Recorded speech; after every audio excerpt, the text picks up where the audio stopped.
You're sitting there with tens of thousands of people. But just when let me illegal finish. migrants come to our country, what will you do with them? Processed their it's a very claims. simple question. Well, I can tell people what I will do with them. I will put them on planes to Rwanda because they shouldn't be able to stay. Years. What will you do with illegal migrants who come to our country?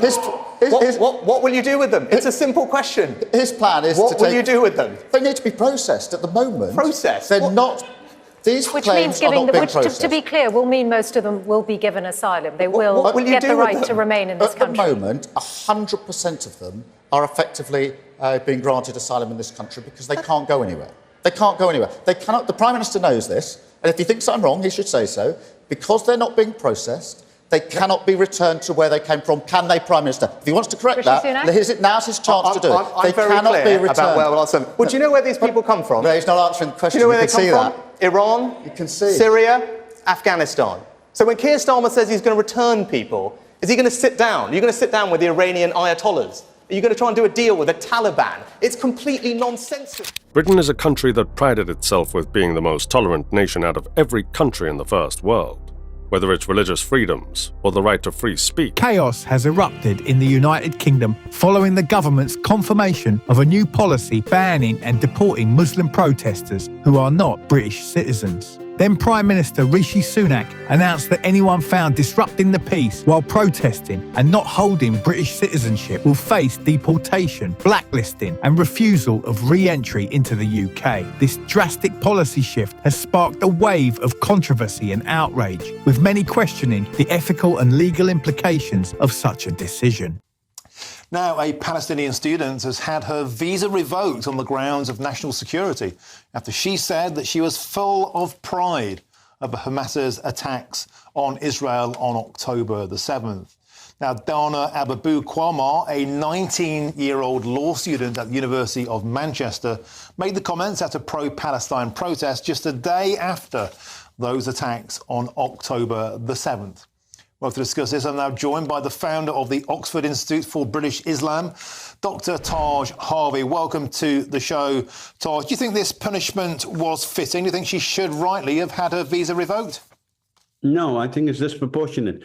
I mean, listen, she made these statements apparently a day after 15 members of her family were killed, and maybe there was an emotional response. But I think what's important here is that either we have free speech in this country or we don't. You know, now she's a legal resident, she's a student, and like you and I are British citizens, she's entitled to a free speech. Maybe she was being a bit exuberant, if that's the word to use, but I don't think the revocation of her visa is a fit and proper punishment for that. OK, let's analyse that, shall we? Hamas is a proscribed terrorist organisation. Supporting it is prohibited. I repeat her comments. We're really full of joy, full of pride at what has happened. Right. We are proud that We are proud that Palestinian resistance has come to this point. That was the day after rapes, tortures, murders. To side with those people, to have a visa to remain in the UK is a privilege. It's not a right. She's a Palestinian. No. We have the right, as a nation, surely, to expel people who line up with terrorists. Right. I mean, firstly, you say how much is prescribed. Yes, it is prescribed in Britain and in some European countries. It is not prescribed in Wales. You know, no, we need to understand this, okay? Firstly, what Israel has done successfully over the years is to label anyone against the state of Israel as a terrorist. Anyone, okay? Not just Hamas, anyone. For example, you should know, and I do, the resistance in France against the Nazis. No one called them terrorists. Not one of them. But because you're comparing apples and pears. Dr. Taj, you're really comparing apples and pears. Let's stick on point with where we are now. Today, this instance.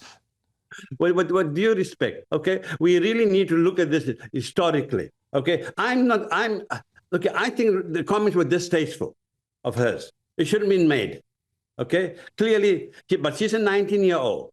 Okay, I'm not excusing that, but she had lost so many members of her family, okay? Now, apparently she's finishing her studies. The UK has long been known for its commitment to upholding human rights and freedoms, including the right to peaceful protest. However, recent developments have seen a growing tension between maintaining national security and preserving these fundamental freedoms. The announcement by then Prime Minister Sunak marks a significant departure from the UK's traditional stance, with far-reaching implications for the country's Muslim community and beyond.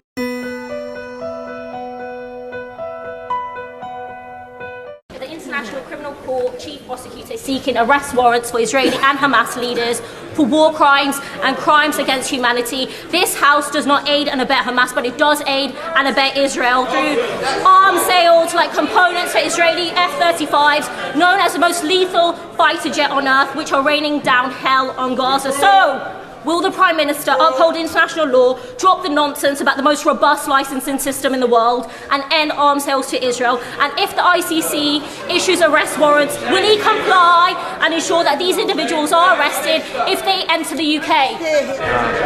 Mr. Speaker, always nice to see the Change Labour Party in action.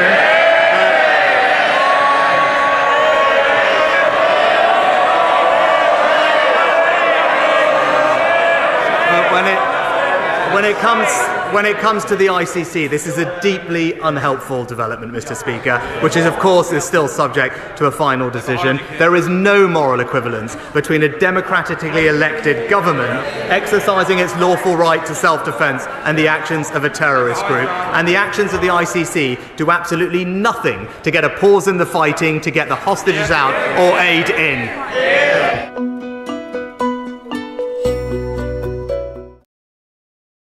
The then Prime Minister's declaration came in the wake of rising concerns about national security and the perceived threat posed by large-scale protests. These concerns have been amplified by recent global events, including the terrorist attack in New York, which prompted similar policy considerations in the United States under Donald Trump. In this climate of heightened security awareness, the UK government has argued that stricter measures are necessary to prevent potential threats from escalating. Now, a Palestinian student has had her visa revoked on the grounds of national security after she said that she was full of pride over Hamas's attacks on Israel on October the 7th. Now, Dana Ababu Kwama, a 19-year-old law student at the University of Manchester, made the comments at a pro-Palestine protest just a day after those attacks on October the 7th.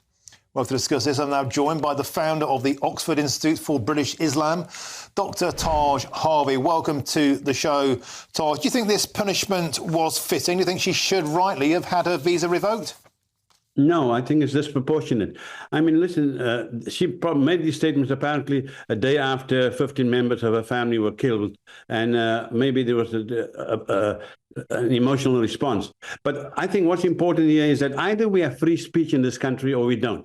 You know, now she's a legal resident, she's a student, and like you and I, British citizens, she's entitled to a free speech. Maybe she was being a bit exuberant, if that's a word to use, but I don't think the revocation of her visa is a fit and proper punishment for that.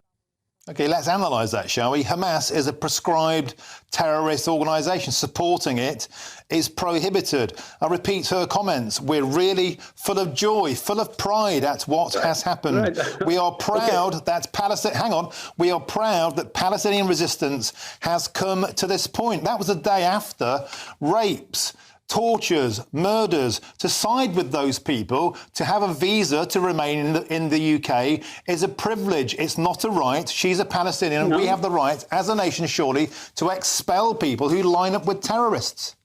Right. I mean, firstly, you say how much is prescribed. Yes, it is prescribed in Britain and in some European countries. It is not prescribed in Wales. You know, no, we need to understand this. Okay. Firstly, what Israel has done successfully over the years is to label anyone against the state of Israel as a terrorist. Anyone, okay? Not just Hamas, anyone. For example, you should know, and I do, the resistance in France against the Nazis. No one called them terrorists. Not one of them. But because you're comparing apples and pears. Dr. Taj, you're really comparing apples and pears. Let's stick on point with where we are now. Today, this instance. With due respect, okay, we really need to look at this historically, okay? I think the comments were distasteful of hers. It shouldn't have been made, okay? Clearly, but she's a 19-year-old.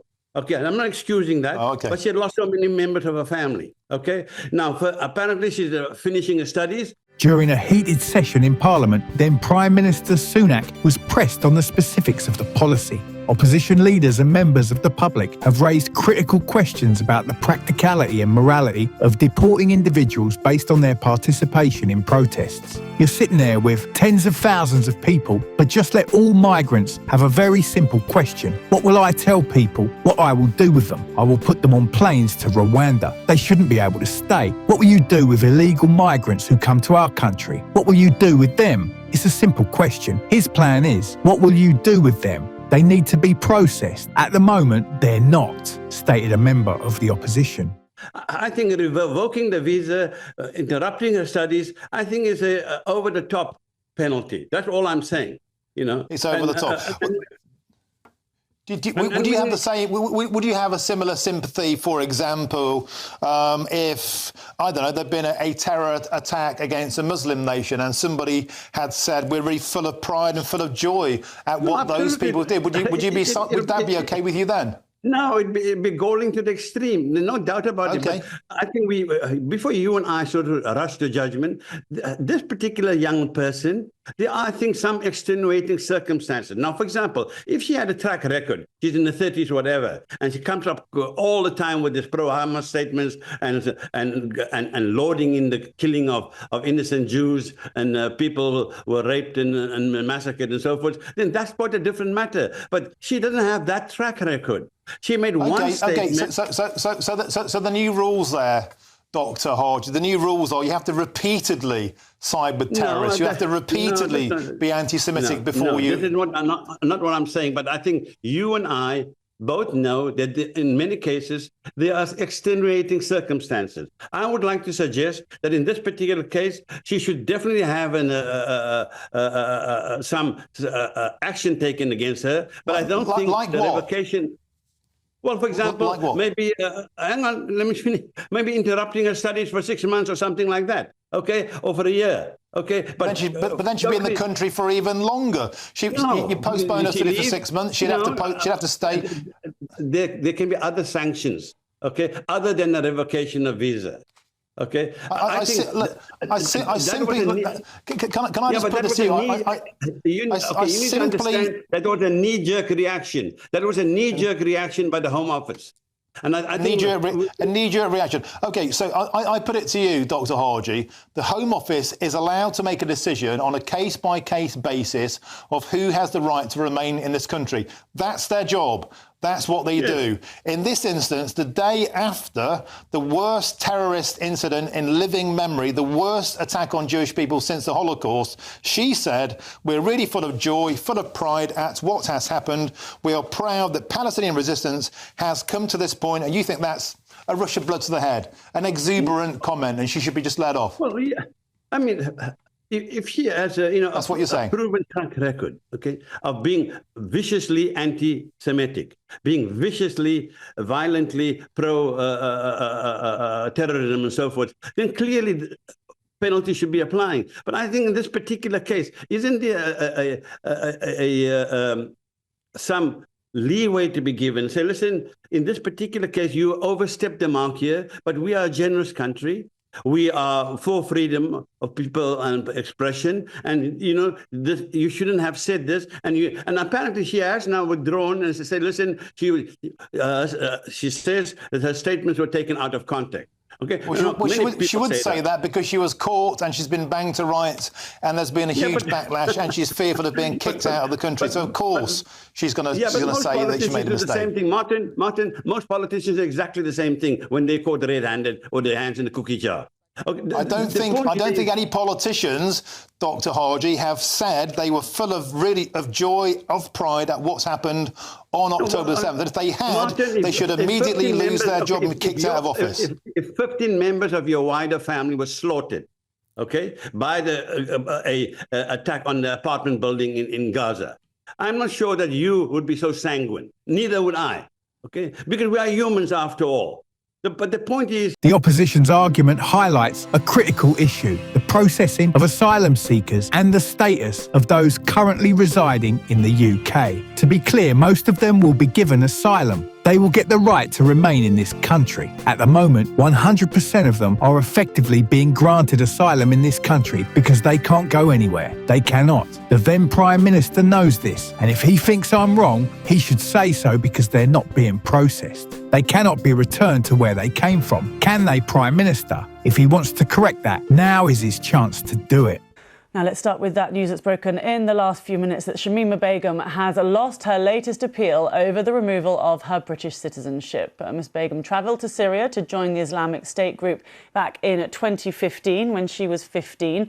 Her citizenship was revoked on national security grounds shortly after she was found in a Syrian refugee camp in February 2019. She had argued that the decision was unlawful because she was a victim of trafficking. It means that she remains in Syria with no chance of returning to the UK. Well, here's Dame Sue Carr, the Lady Chief Justice of England and Wales, delivering the ruling in the Court of Appeal. In conclusion, for these reasons, we unanimously dismiss the appeal. It could be argued that the decision in Ms Begum's case was harsh. It could also be argued that Ms Begum is the author of her own misfortune. But it is not for this court to agree or disagree with either point of view. Our only task is to assess whether the deprivation decision was unlawful. We have concluded it was not, and the appeal is dismissed. Well, let's speak now to Mayor Foa, who is an executive director of Reprieve, a legal action non-governmental organisation representing Ms Begum. What's your reaction to this? Well, it's obviously a disappointing decision, but in some ways not surprising. What we've heard here is the court again showing absolute deference to the government and essentially saying this is a political decision. We can't tread over that line and say they did something wrong here procedurally. But they have also acknowledged that Ms Begum, there were credible suspicions she was a victim of trafficking, and that many people might find this decision disturbing, the decision to deprive her in the first place. So what we are left with here is a political problem, a problem that the government could have solved. They made it, they could solve it, and the courts have said it is not for us right now. It will be appealed, but that's the current status. What they have ruled was in terms of national security and in terms of the public good being a priority when it came to their decisions, rather than any of the 5 grounds for appeal that was brought.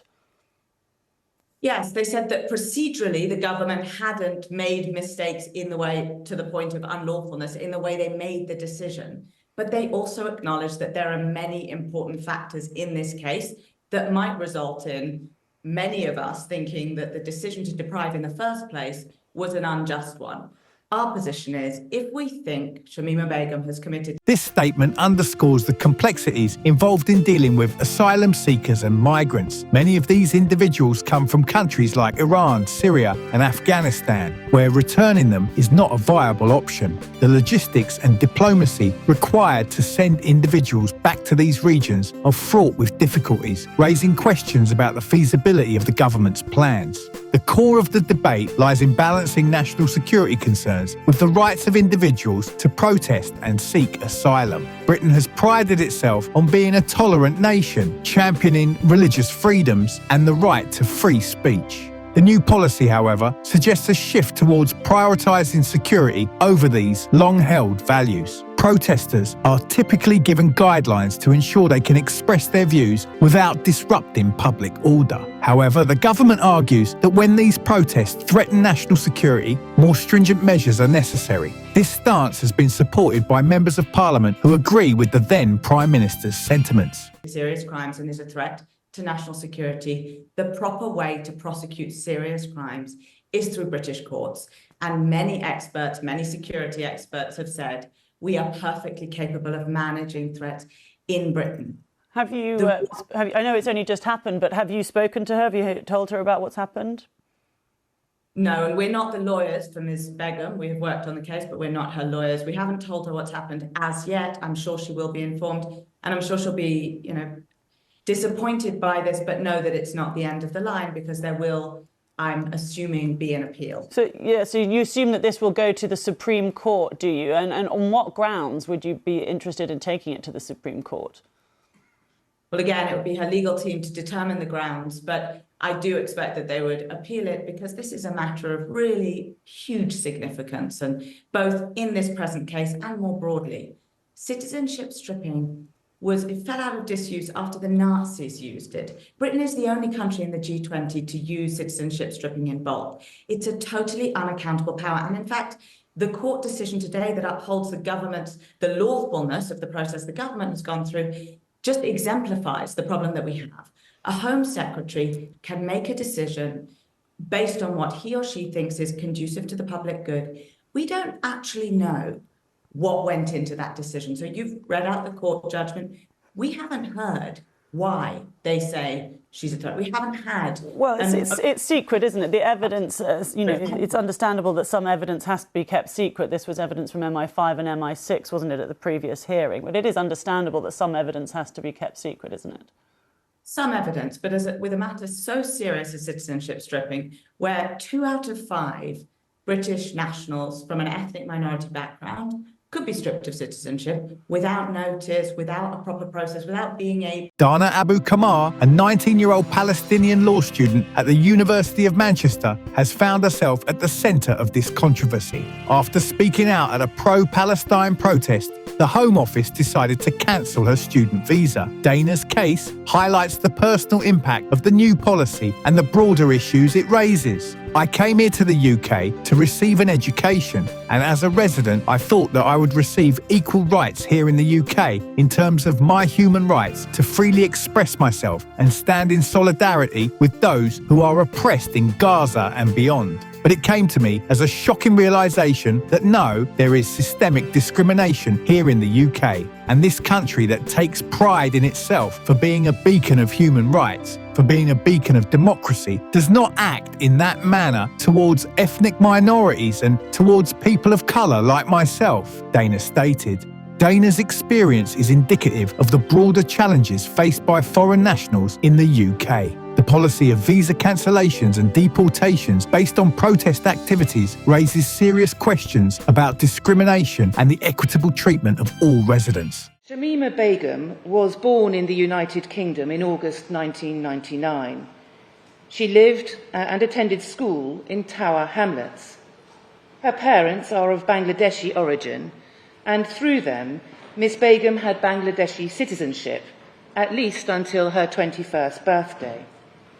In February 2015, Miss Begum, then aged 15, travelled via Turkey to Syria and aligned with the organisation ISIL, Islamic State of Iraq and the Levant, also known as ISIS or Daesh, which controlled territory described as the Caliphate.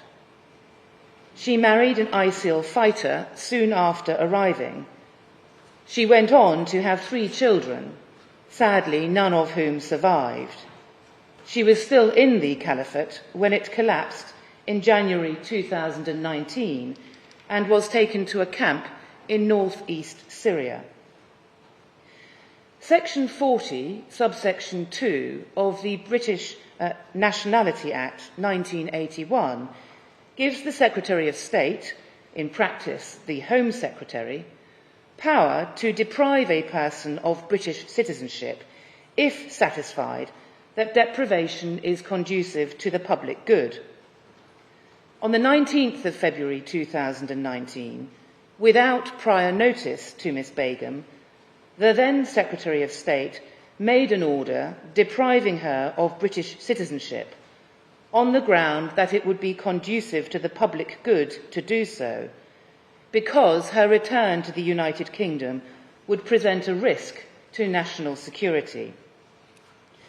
There is a right of appeal to the Special Immigration Appeals Commission, SIAC, against orders for deprivation of citizenship made on national security grounds. On the 3rd of May 2019, Ms Begum applied for leave to enter the UK so that she could take part in her appeal to SIAC. Her application was refused. On the 26th of February 2021, the United Kingdom Supreme Court held that the Secretary of State had acted lawfully in refusing Ms Begum leave to enter the United Kingdom for the purposes of her appeal to SIAC. Ms Begum elected to proceed with that appeal, notwithstanding that she could not give evidence or be physically present. On the 22nd of February 2023, SIAC dismissed Ms Begum's appeal against the deprivation decision. The issue in this appeal, and for us, is whether SIAC was right to conclude that the deprivation decision was lawful. We unanimously dismiss the appeal. It could be argued that the decision in Ms Begum's case was harsh. It could also be argued that Ms Begum is the author of her own misfortune. But it is not for this court to agree or disagree with either point of view. The policy's ethical and legal implications are significant. Human rights advocates argue that deporting individuals for exercising their right to protest is a violation of fundamental freedoms. The government's stance also raises concerns about systemic discrimination, particularly against Muslim individuals and other minority groups. The legal framework supporting the policy is also under scrutiny. Critics argue that the government is overstepping its authority by using immigration status as a tool to suppress dissent. This approach could set a dangerous precedent, undermining the rule of law and eroding trust in public institutions. The announcement has sparked widespread public reaction, with protests erupting across the country. Tens of thousands of people have taken to the streets, expressing their outrage at what they see as an unjust and discriminatory policy. These demonstrations have only heightened the tensions between the government and the protesters, creating a volatile and uncertain situation. The media has played a crucial role in shaping public perception of the policy. Coverage has been extensive, with numerous outlets highlighting personal stories like Dana's and examining the broader implications of the government's actions. The media's scrutiny has added pressure on the government to justify its stance and address the concerns raised by critics. The international community has also responded to the UK's policy shift. Human rights organisations and foreign governments have voiced their concerns, calling on the UK to uphold its commitments to human rights and the rule of law. This international pressure adds another layer of complexity to the situation, as the UK must navigate its domestic policies within the broader context of its global reputation and diplomatic relations. As the debate continues, the future of the policy remains uncertain. Legal challenges are likely, and the government may face significant obstacles in implementing its plans. The ongoing protests and public outcry suggest that the issue will remain a contentious and divisive topic in the UK for the foreseeable future. The chaos that has erupted following the UK's confirmation of a visa ban and deportation policy for Muslim protesters underscores the deep divisions and complexities surrounding this issue. Balancing national security with the rights of individuals to protest and seek asylum is a delicate and challenging task. As the situation unfolds, the UK government will need to carefully consider the ethical, legal and practical implications of its actions. The outcome of this debate will have far-reaching consequences, not only for those directly affected, but for the broader principles of justice, equality and human rights in the UK and beyond. Let us know your thoughts in the comments below. For more content like this, be sure to subscribe to the channel.